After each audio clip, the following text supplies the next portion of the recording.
एक breaking news पाहूया। विद्यार्थिनीला वसतिगृहातून बाहेर काढण्याची नोटीस देण्यात आली। मुख्यमंत्र्यांकडे वसतिगृहातील असुविधांची तक्रार केल्याने ही नोटीस आली। नागपूरच्या सावित्रीबाई फुले वसतिगृहातील हा गंभीर प्रकार समोर आलाय। दरम्यान मंत्री बावनकुळेंनी विद्यार्थिनीशी फोनवरून संवाद साधून धीर दिला। तर विद्यार्थिनी आकांक्षा उकेसोबत संवाद साधला आमचे प्रतिनिधी ज्ञानेश्वर पवार। तर आपल्यासोबत स्वतः ती विद्यार्थिनी आकांक्षा उके आहे।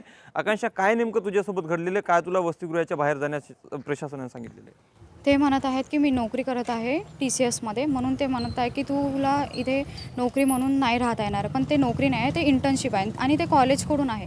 म्हणजे पर्सनली जाऊन पण माझ्या कॉलेजला पण म्हणजे व्हिजिट केला आहे, तिथे पण नोटीस दिला आहे की मी CM सरांकडे गेली होती कूलरसाठी आणि तिथे पण गोष्टी सांगितल्या त्यांनी की मी असं असं केलं आहे। पण त्याच्यामध्ये चुकी काही असं मला वाटत नाही की मी चूक केली आहे म्हणून। हो, इथे कूलर लागलेत, पण मला तिथे न ठेवता म्हणजे दुसऱ्या रूममध्ये ठेवलं आहे।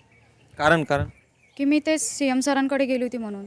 ते इंटर्नशिप आहे, 12,565 असे मिळतात, पण ते मला 5,000 रुपये मिळतात त्याच्यामधले आणि 7,000 रुपये मला कॉलेजला द्यावं लागते। की ते कॉलेजकडून आहे ना, तर त्यांना द्यावं लागतात ते की हे स्टुडंट आहे आमच्या इथून इथे इथे जात आहे ती, की आमच्या भोरशावर म्हणजे त्यांच्या डिपेंडन्सी राहते ना सर्वांवर, की त्यांच्यामुळे जात आहे म्हणून। प्रत्येक विद्यार्थ्यांसाठी शिक्षण घेताना कंपल्सरी असतं? कंपल्सरी असते मास्टर्सवाल्यांना। त्याच्यासाठी काही गुणक्रम वगैरे?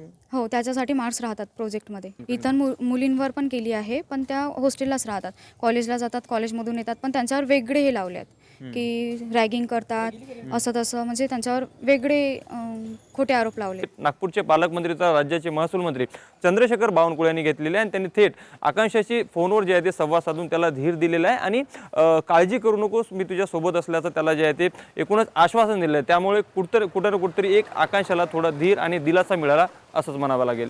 लोकशाही मराठी करता मी ज्ञानेश्वर पवार, नागपूर।